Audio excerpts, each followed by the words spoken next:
The Shadow over Innsmouth is perhaps the best place for us to begin to look at H.P. Lovecraft, seeing as how it ties into both his common themes and into the man himself. Shadow begins near the end, after the events have mostly been dealt with, but are told to us by a narrator racked with worry even after things seem to be resolved, which they most assuredly aren't. The story gives the impression of Lovecraft immersing himself in the role of the nameless narrator. He is named in Lovecraft's notes, but not in the work itself, which works better because it makes it feel far more personal for him. After coming of age, like the narrator, Lovecraft toured New England and investigated his family genealogy. Later in life, he spoke of his enjoyment with a story by Robert W. Chambers called The Harbor Master, the tale of an amphibious race living just off the Atlantic coast in a deep, deep trench. From this, we see this as a reimagining. What if, on his expedition, Lovecraft had come across a place touched by these creatures, this intrusion upon our shores? What if he had begun poking about where he shouldn't have been and drew their attention? The narrator begins by detailing the federal investigation into what he had discovered, which led to mass arrests which, when investigated by groups concerned about such government overreach, were quickly convinced by private visits to the arrestees that in this case, silence was called for. Even hushed-up military action involving a naval sub is mentioned, so clearly something extraordinary happened, and the narrator relates all this, because we are told that he has an important decision that he is about to make in relation to what happened there. The narrator mentions the personal expedition into his past that he'd been doing when he learns about the little-spoken-of town of Innsmouth.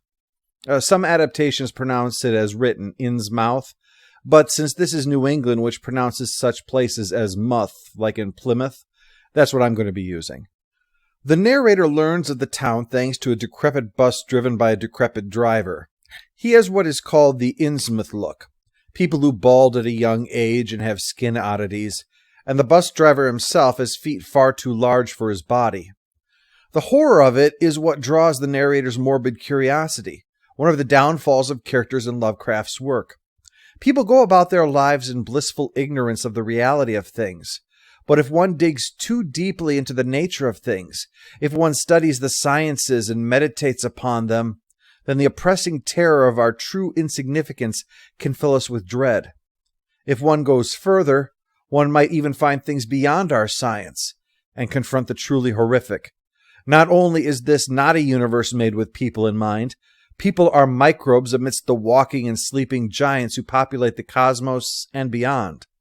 Being drawn in by curiosity is the first step one takes in Lovecraft's world that will end in existential dread, if not outright madness.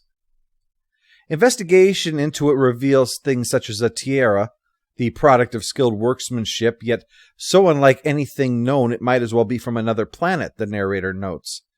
The town itself is shunned by its neighbors, who avoid it whenever possible, and those who can't describe it as a place long past its prime, where corruption has so taken hold that every religious denomination in town has converted to a pagan faith called the Esoteric Order of Dagon.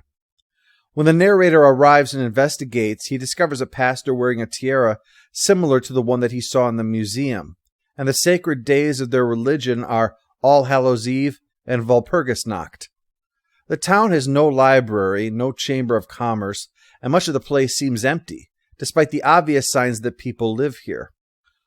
Lovecraft leans heavily on mood here, describing the decaying state of the place to make clear that this is more than just a town fallen on hard times, or even a town with a secret. The shadow over Innsmouth is not some kind of mood. There's a very real sense that there is a physical source of the dread that is here. Lovecraft effectively conveys this with the tour around the fictional town, although this and the backstory of the town do both tend to run a little bit on the long side. The only one who is willing to provide answers for our narrator is an old drunk named Zadok, who loosens his tongue if you give him enough booze, and then he'll tell you stories about the town's past. The locals don't like when he does that, though. Still, despite being in the midst of prohibition, the narrator acquires a bottle and uses it to get Zadok to explain everything.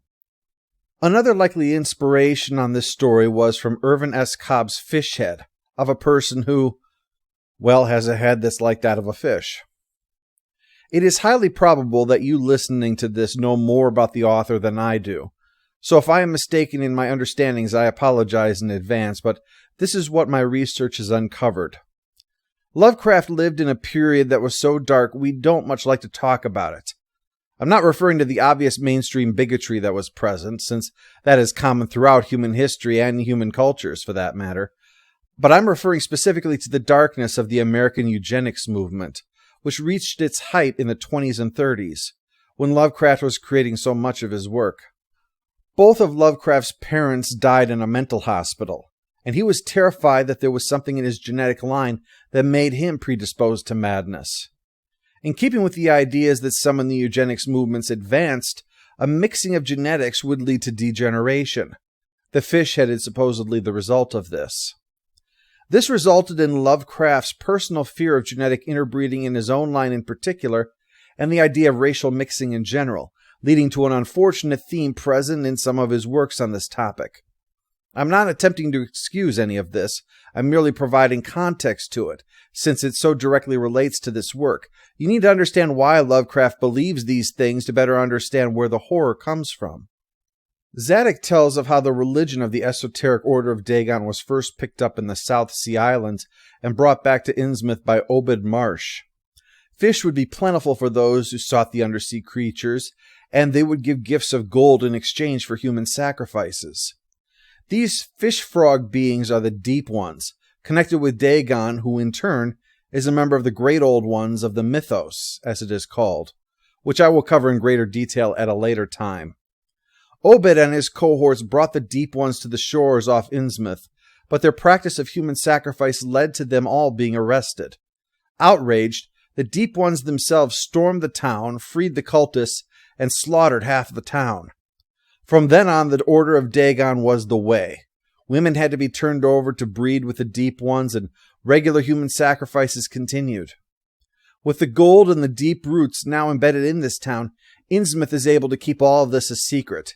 Even Zadig has taken the first 2 oaths of the Order so that he might be left alone. Zadig is eventually driven off in terror, convinced that he sees something in the water, and tells the narrator to get out of town. But the bus driver insists that the bus is now broken down, won't be repaired tonight, there is no other way out of town until tomorrow. The narrator tries to rest for the night in the hotel, the Gilman House, where his room has curiously had the bolt removed that would lock it from the inside.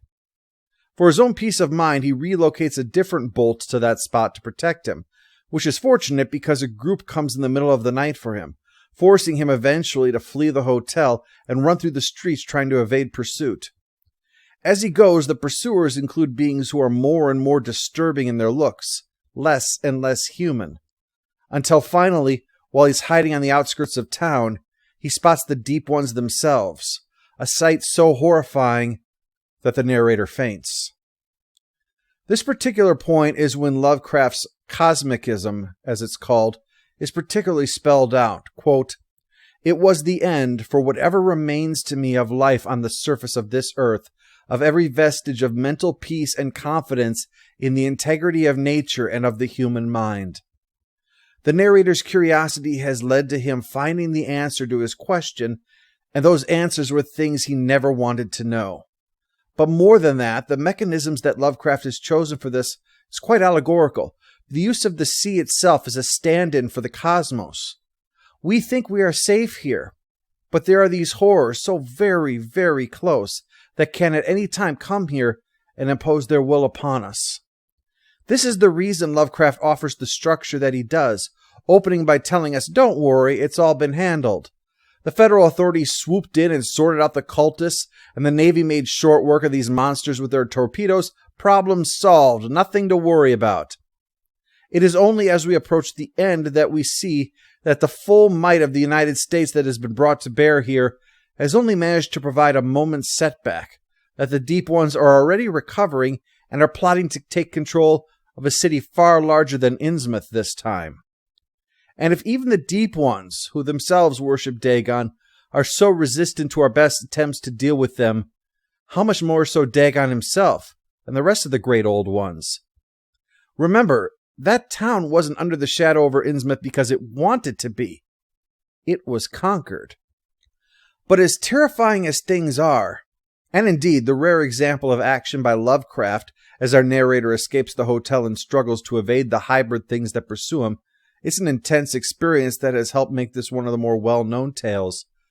The horror isn't ended or even sleeping as we go into the final chapter of the story, after the deep ones have been momentarily dealt with. It is the continued investigations of the narrator. As I mentioned, Lovecraft's concerns about one's genetic history and the possibility of degeneration reflects a personal fear that there is something in his family tree that will one day lead to his own downfall. Thus, why this portion of the book slowly, and I do mean slowly, pours over every iota of the narrator's discoveries of his family line. It is presented in a manner that one might take to be a slow tease of a terrifying reality. Imagine pulling the dust cloths off of one family portrait after the next, to then reveal a face that does not fit in with the rest. To Lovecraft, this reveals a chink in one's genetic armor, and so the narrator is shocked to discover that the daughter of Obed Marsh and one of the Deep Ones was a member of his own family line. Like the people of Innsmouth, as the narrator ages, the Innsmouth look becomes more pronounced in him, and his dreams, reflective of thoughts about genetic memory from the time as well, they're of the Deep Ones in their places, offering their prayers and mentioning Cthulhu. The narrator purchases a gun to shoot himself before he can succumb, but by the end of the story, he is so enraptured by the visions that he can't do it. Indeed, he plots to free a cousin locked up in a sanitarium for also having too much of that Innsmouth look, so that they can both live in the sea. That is the next step that the narrator was considering at the beginning, and it offers a terrifying realization. He has found the means of coping with the horrors that he has discovered through the madness of embracing them, of looking at things that were so incomprehensible that he passed out just from gazing upon them, and now wishes to be one of them. The only escape from the mind-breaking terror is becoming one with it.